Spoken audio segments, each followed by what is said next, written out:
পশ্চিমবঙ্গের মা বোন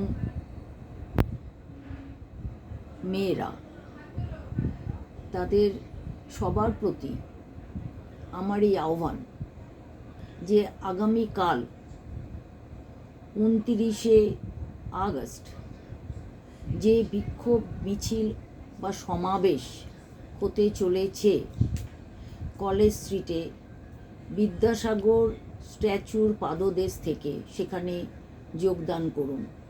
আপনারা সবাই জানেন যে গত 9 আগস্ট এই কলকাতায় সরকারি হসপিটাল আরজিকার মেডিকেল কলেজে এক নারকীয় ঘটনা ঘটে গেছে। এক মহিলা আবাসিক চিকিৎসক অত্যাচারিত হয়ে নৃশংসভাবে হত হয়েছেন এবং সেই আততায়ীদের এখনো খুঁজে বেড়ানো হচ্ছে।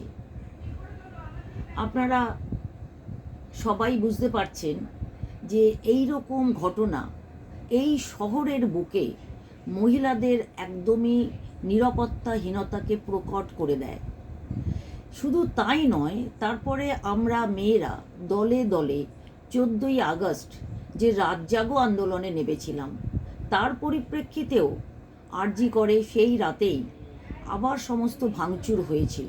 এটা চোখে আঙুল দিয়ে দেখিয়ে দিচ্ছে যে আততায়ীরা এখনো বহাল তবিয়তে বাইরে ছাড়া অবস্থায় ঘুরে বেড়াচ্ছে এবং কোনো সচেতনতা কোনো দিকেই পুলিশ বা অন্য কোনো কর্তৃপক্ষের দিক দিয়ে দেখা যাচ্ছে না। সেইভাবে একমাত্র উপায় প্রতিবাদ করা, প্রতিবাদ করে জাস্টিস চাওয়া।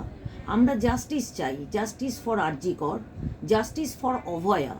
অভয়া বলেই ডাকছি আমরা সেই মহিলা চিকিৎসককে যিনি নারকীয়ভাবে অত্যাচারিত হয়ে মারা গেছেন। তো এই প্রতিকার চেয়ে বিভিন্ন বিক্ষোভ মিছিল হয়েছে।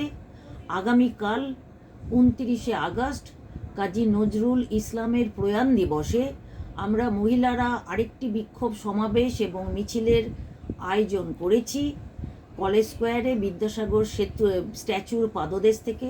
সেখানে আসুন এবং অঙ্গীকার করুন যে যতদিন পর্যন্ত সঠিক আততায়ীরা যারা এই ঘৃণ্য কাজ করেছে, এই নক্কারজনক কাজ করেছে, তারা ধরা পড়ছে এবং তারা সত্যিকারের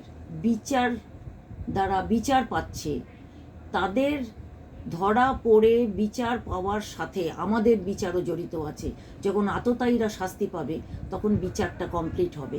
আমি চাইছি আমরা সবাই প্রতিবাদ করি, প্রতিবাদ করে গর্জে উঠে বলি যে এইবার যেন বিচারের বাণী নীরবে নিভৃতে না কাঁদে, বিচারের বাণী যেন সরব হয় এবং সত্যিকারের আততায়ীদের বার করে আনে। চলুন সবাই মিলে কাল জমায়েত থেকে এটা উচ্চ স্বরে বলি, জাস্টিস ফর আরজি কর। উই ওয়ান্ট জাস্টিস ফর আরজি কর।